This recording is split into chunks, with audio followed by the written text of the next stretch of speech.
The banker arrived with a brown foreclosure folder, a silver pen, and the kind of smile people use when they have already decided your future.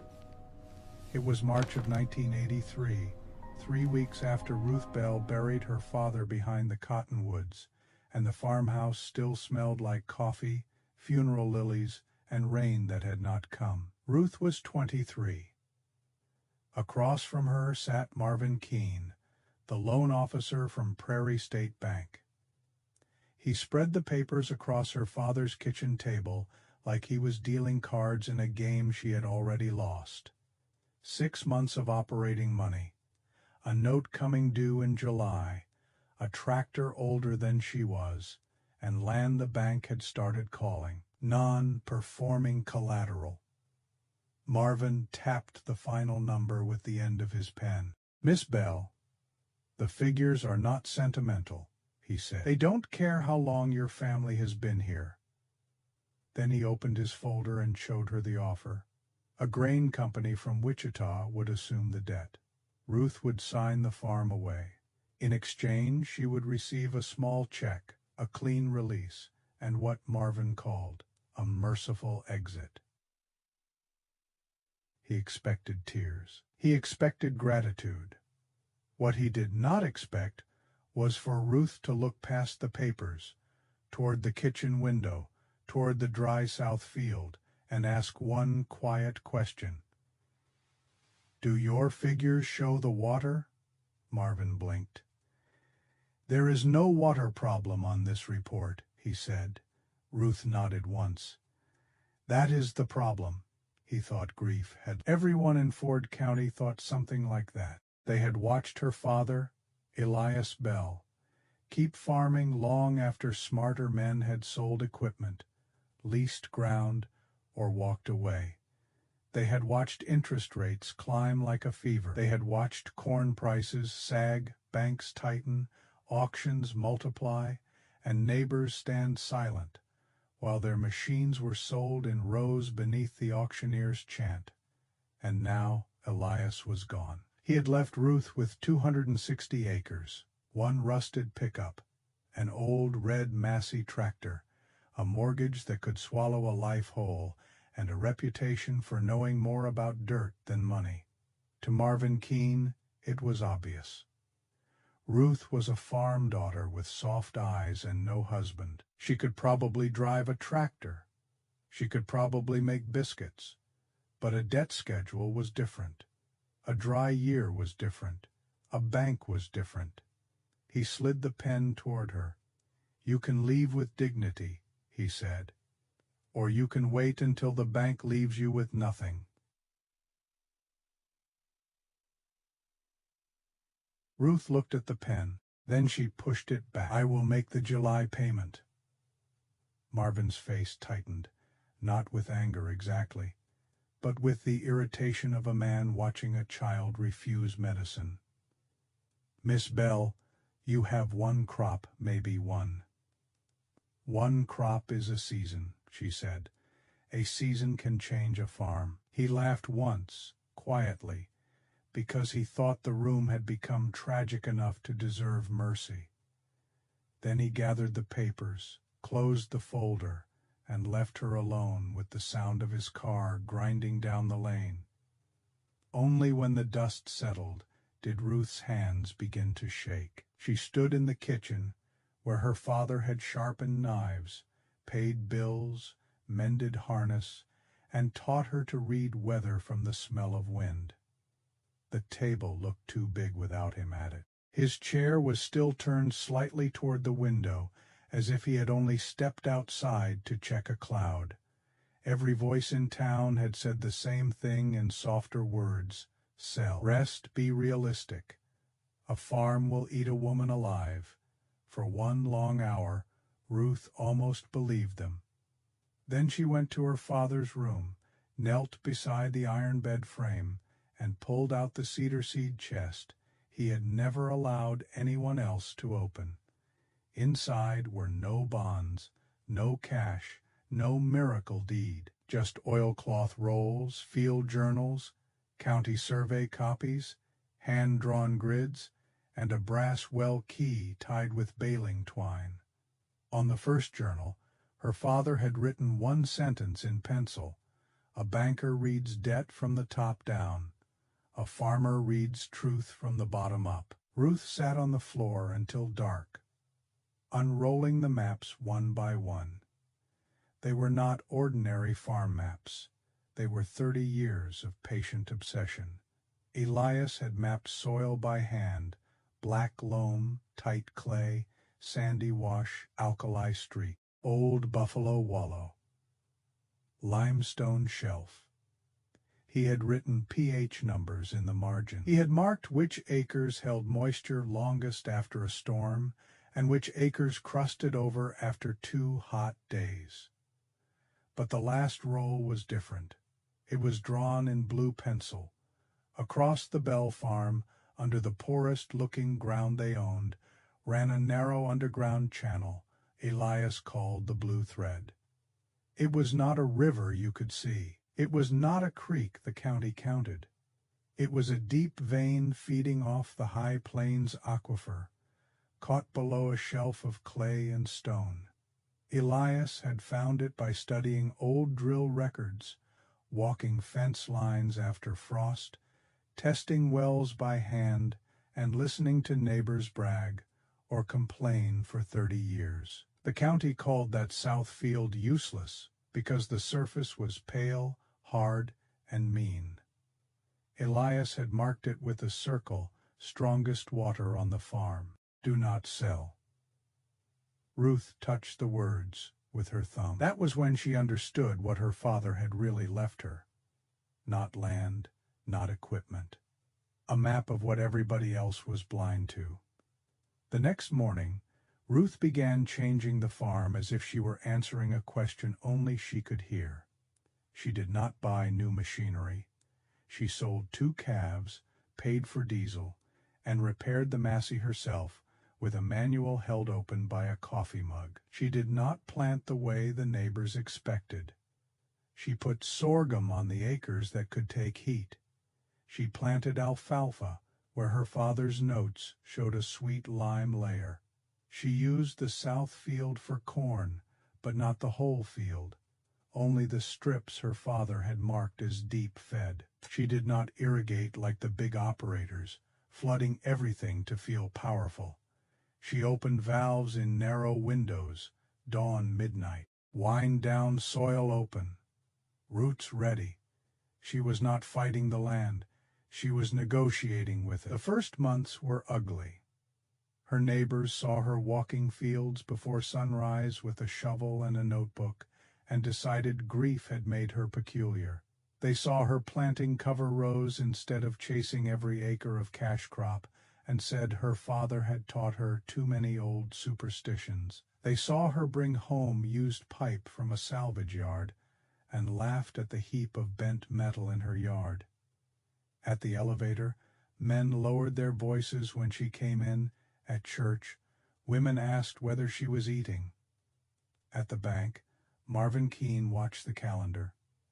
Ruth made the July payment on the last day possible. The check was small enough to look desperate and exact enough to annoy him. He assumed she had sold jewelry, or borrowed from a relative, or starved herself. He never once imagined the farm had produced the money. By winter, Ruth had learned to sleep in pieces, 3 hours before a freeze, 2 hours after fixing a belt, 20 minutes in the pickup while the pump cooled. Her hands changed first. They hardened, split, healed, and hardened again. Her face changed next. The softness did not disappear, but it moved deeper, behind a stillness people mistook for weakness, until they looked too long. The farm changed last, not dramatically, not the way the changes were below the surface: roots holding, soil opening, water going where it mattered, instead of where pride wanted it. Then came the summer that broke men. By June of the 3rd year, the sky had turned white with heat. The wind came hot before breakfast. Pastures browned at the edges. Shallow wells coughed mud. Cornfields across the county curled inward like burned paper. Every afternoon dust lifted off the roads and hung over the county as if the land itself were leaving. The foreclosure notices grew longer. The auction bills appeared on fence posts. Marvin Keene stopped smiling in town. Ruth's corn began to curl too. For 2 nights, she watched the leaves fold tighter, row by row, and felt something inside her begin to fold with them. She had lived on beans, patched tires in the dark, missed weddings, missed sleep, missed any life that did not begin and end with work. She had done everything right according to a dead man's maps, and still the field was thirsty. On the 3rd night, she walked to the pump house with a flashlight and the brass key.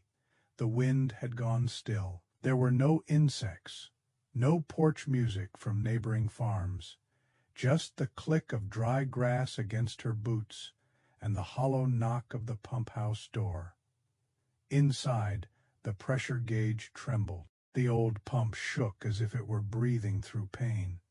Ruth put her palm against the pipe. From far below came the cold vibration of moving water.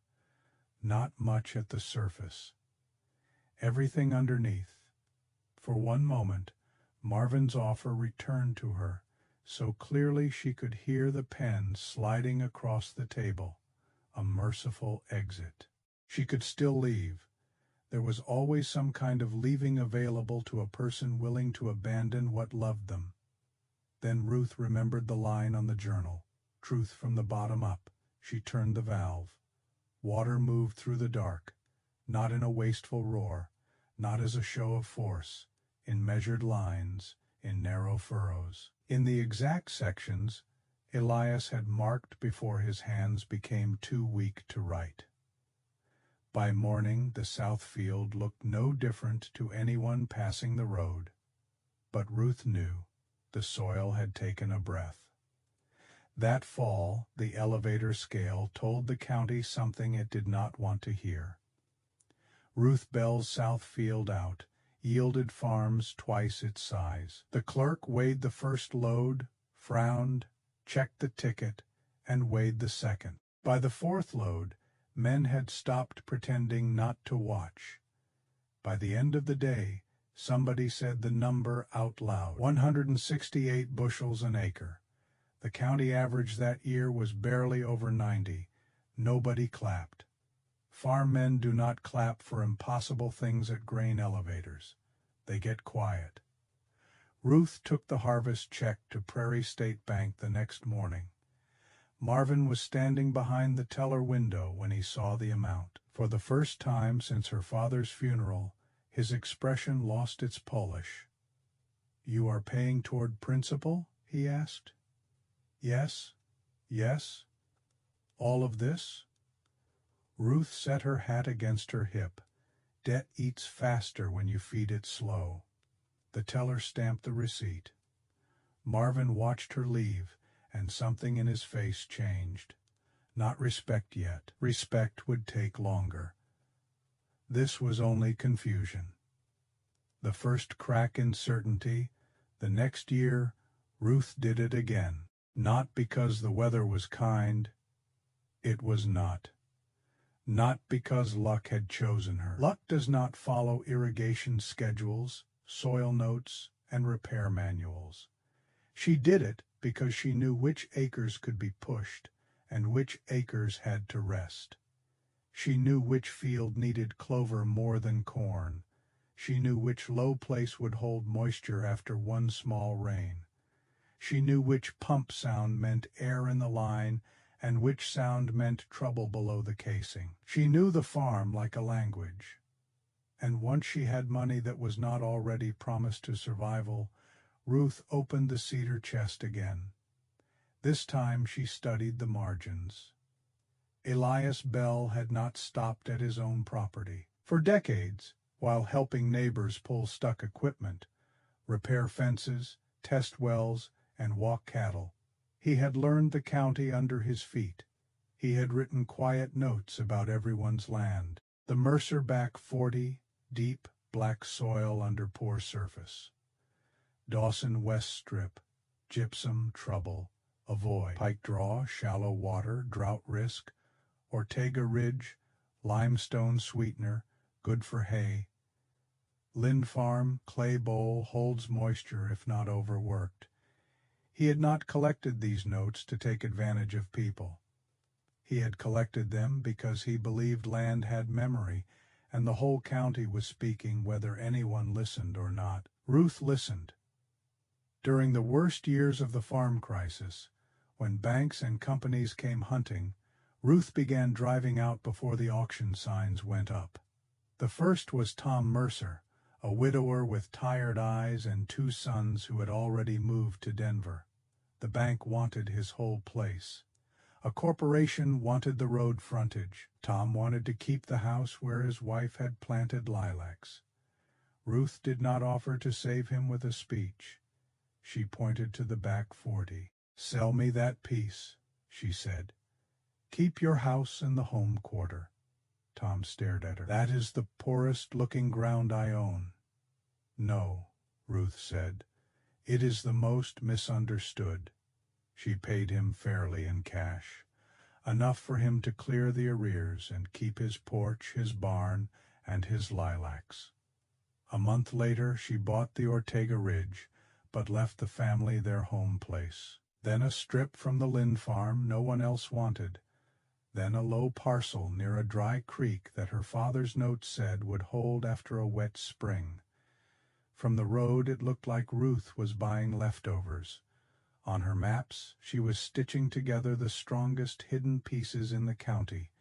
Marvin Keene saw the title transfers before almost anyone else. At first, he thought it had to be an error. Ruth Bell, the woman he had expected to foreclose on in 6 months, was paying down principal and buying land while larger operators were losing combines.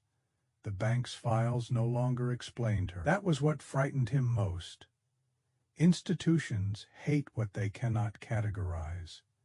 A borrower is supposed to be late, current, delinquent, refinanced, or seized. Ruth was none of those things. She was early, she was liquid, she was precise. She moved before notices, paid before penalties, bought before outsiders understood value, and she never once asked Marvin for permission. By the 7th spring after her father's death, Ruth walked into Prairie State Bank with a cashier's check and the same brass key in her coat pocket. Marvin came out of his office before the teller called him. He was older now. The county had aged all of them. His hair had thinned. His voice had lost some of its courthouse certainty. Ruth placed the check on the counter. "Final payment," she said. The words traveled through the bank like a draft. Marvin looked at the check, then at her, then back at the check. The farm crisis had taken men with newer tractors, bigger acreage, college consultants, computerized plans, and bank-approved expansion strategies. Yet the woman he had marked as doomed had paid off the Bell farm years ahead of schedule. He returned with the deed in a stiff envelope. For a moment, neither of them touched it. "I need to know something," he said. Ruth waited. "How did you do it?" It was not accusation anymore. It was not pity. It was the voice of a man standing before a door he had spent years refusing to see. Ruth took the envelope. "You told me figures do not care about family," she said. "You were right." Marvin lowered his eyes. "But you were reading the wrong figures." She looked past him through the bank window toward the road that led out to the fields. "You read debt. My father taught me to read water. You read collateral. He taught me to read soil. You read what the farm owed. He taught me to read what the farm could remember." Marvin said nothing. There was nothing useful left for him to say. The deed passed from his hand to hers, and the sound of that paper was quieter than victory should have been. But it was victory, not loud, not polished, not the kind men announce from stages, the kind that grows underground for years before anyone sees green. The decades after that did what decades do. They punished the careless, they humbled the proud, they rewarded what had roots. Corporate operators came and went, bright as machinery paint and just as easily scratched. Some bought land too fast. Some borrowed against good years as if bad years had been outlawed. Some trusted yield projections over fence, line knowledge and learned, too late, that land does not forgive arrogance just because a spreadsheet asks nicely. Ruth Bell kept farming. Her place became a patchwork of odd-shaped parcels that made no sense to outsiders and perfect sense to anyone who saw the maps. She kept debt low. She rotated crops even when fashion said not to. She saved seed records, rainfall notes, pump repairs, neighbor stories, and the exact smell of soil before a storm. By 70, she owned more independent acres than any farmer left in the county. By 75, she owed nothing to any bank. The original farmhouse still stood beneath the cottonwoods, not restored into a showpiece, not stripped into nostalgia, but kept working. The cedar seed chest remained in the back room. The brass key still hung from a nail beside the door. The blue maps had faded, but not enough to lose their meaning. On summer evenings, Ruth sometimes sat on the porch with her niece's boy, Caleb, a quiet child who watched before he spoke. She would lay the old maps across his knees and point with one crooked finger. "People will tell you land is acreage," she would say. "That is because acreage is easy to count." Then she would tap the blue line beneath the south field. Water is harder. Patience is harder. Memory is harder. Caleb would run his hand over the faded pencil marks, not yet understanding that he was touching the difference between ruin and freedom. Ruth never told the story as revenge against Marvin Keene. Revenge was too small for what had happened. The bank had misread her. The town had underestimated her. The companies had overlooked the poor, looking ground, but the land had not. The land had known exactly what Elias Bell had put into it. Years of listening, years of restraint, years of taking only what could be returned. And when his daughter was left alone at a kitchen table with a foreclosure folder and a silver pen, the land gave her back the truth everyone else had missed. The banker thought Ruth Bell had inherited a failing farm. He was wrong. She inherited a language, and because she learned to speak it, she did not just save the farm. She became the reason it survived.